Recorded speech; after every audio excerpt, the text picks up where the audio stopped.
दोस्तों की हाल चाल आ। उम्मीद करना तुसीं सारे खैरियत नाल होवोगे। अज साडे कोल एक स्प्रे वाली मशीन आ, चल नहीं रही। ठीक है, ना तो कोई वोल्ट आ रहा वा और ना ही ऑन हो रही अज दी नाल ही। तो आपां इहनूं खोल के देखते हैं कि मसला होया ताकि चेक करते हैं इहनूं इंशाअल्लाह।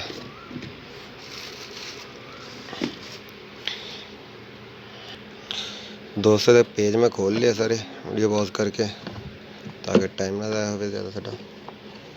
तो अगे देखते हैं कवर खुल गया इहदा।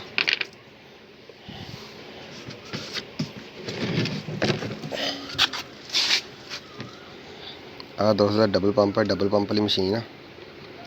ठीक है, एक पंप आ तो एक आया, एक बटन से चलता, दो बटन लगे है। ठीक है, आ इसकी बैटरी, पावर का बटन, उस तो बाद चार्जिंग जैक, स्टैप अप आ किट लगी है जिन्हों रेगूलेटर स्पीड घट वध करने वास्ते। ठीक है, आ इसका मीटर लगा जोड़ा वोल्टेज दसदा।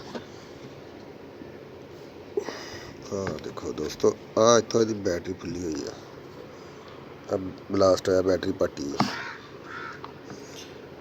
सब तो पहले सानूं बैटरी चेक करनी पैनी है, अगे का काम बाद चलना है। पहले बैटरी खोलते हैं।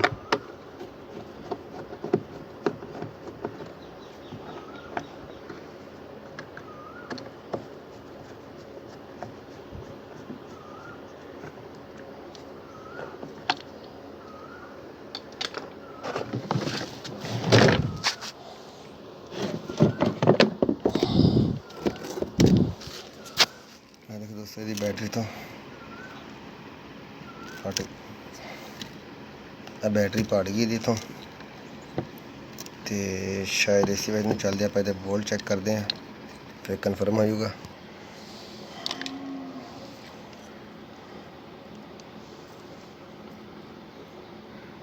देखो दोस्तों, सिर्फ 3 वोल्ट आ रहे हैं। तो आ बैटरी तो पाटी है, पिछों ही फुल गई बैटरी। देखो, लिहाजा बैटरी साढ़े कम की नहीं रही।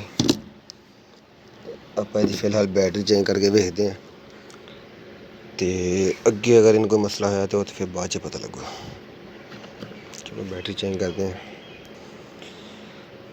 दोस्तों, इसकी बैटरी नवी, ये बैटरी हैगी जी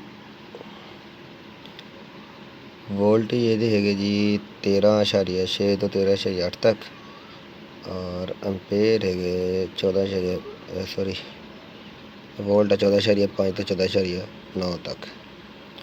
ठीक है, 2 एम्पेयर तक इन्हें चार्ज करना वा। तो बैटरी के अपने एम्पेयर है 14 एम्पेयर। ठीक है, 20 घंटे तक चल सकती है। चलो आप फिलहाल ये तार ला के चला के देखते हैं कि ये चलती कि नहीं चलती। यही फॉल्ट है या कोई होर फॉल्ट है। आ दोस्तों की पॉजिटिव और नैगेटिव इदा ही तार के इदा ही ला देंगे बस। ये जिमीदार के इस्तेमाल की चीज़ है, ज़्यादातर जिमीदार वास्ते ज़्यादा फायदेमंद वीडियो रहेगी, वो खुद ही कर लेंगे। दोस्तों देखो,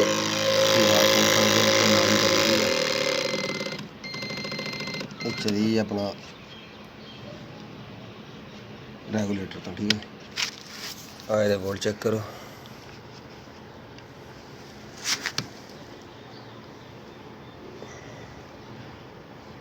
तेरह वोल्ट आ रहे। ठीक है, सीधी बात सुनो,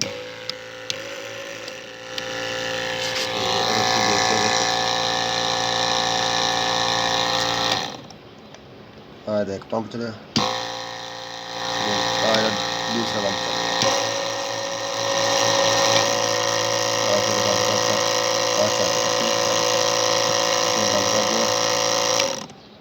बंद हो गया।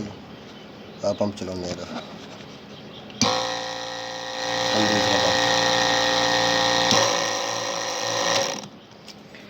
ठीक है दोस्तों, सिर्फ फिर बैटरी का फॉल्ट सीगा, बैटरी दी चल गई है। तो हुण आपां इहदी बैटरी रख के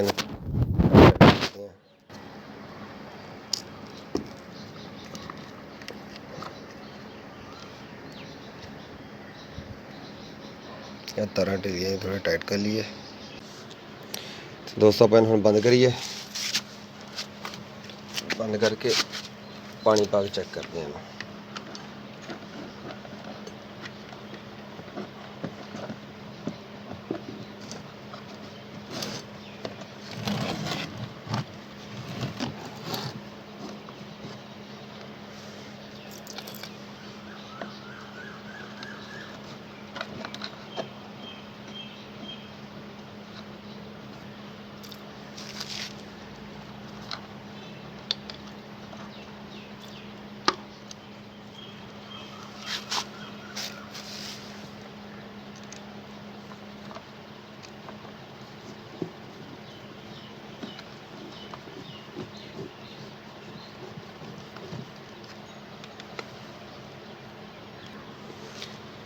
दोस्तों बंद हो गई, बैटरी दी लग गई है।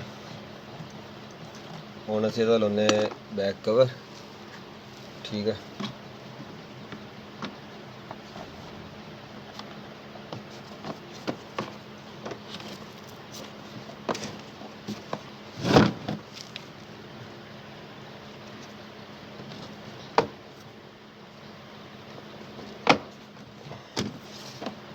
बैक कवर लग गया। ये हुण पेच वगैरह लाइए।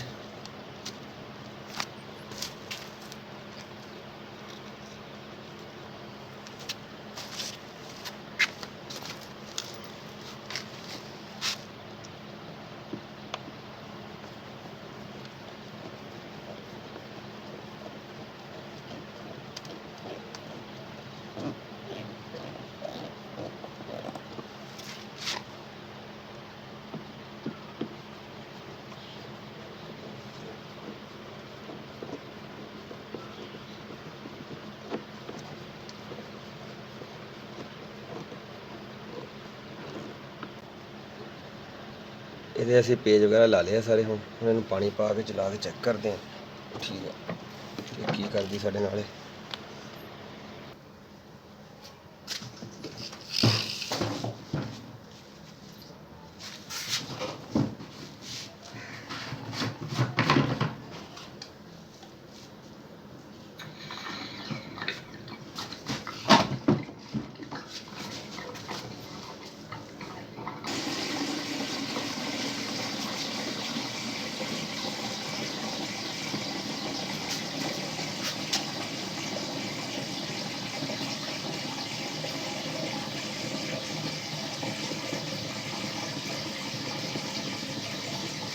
दोस्तों पानी पा के इस पास चेक कर रहे हैं, चल तो गई है कि कोई तो पंप का इशू वगैरह तो नहीं है। पानी ना चुके बाद दफा पंप के हटते जो वाल होंगे रबड़ देंगे हार्ड हो जाते नहीं चलती। बस ठीक है, इन्ना पानी बहुत है।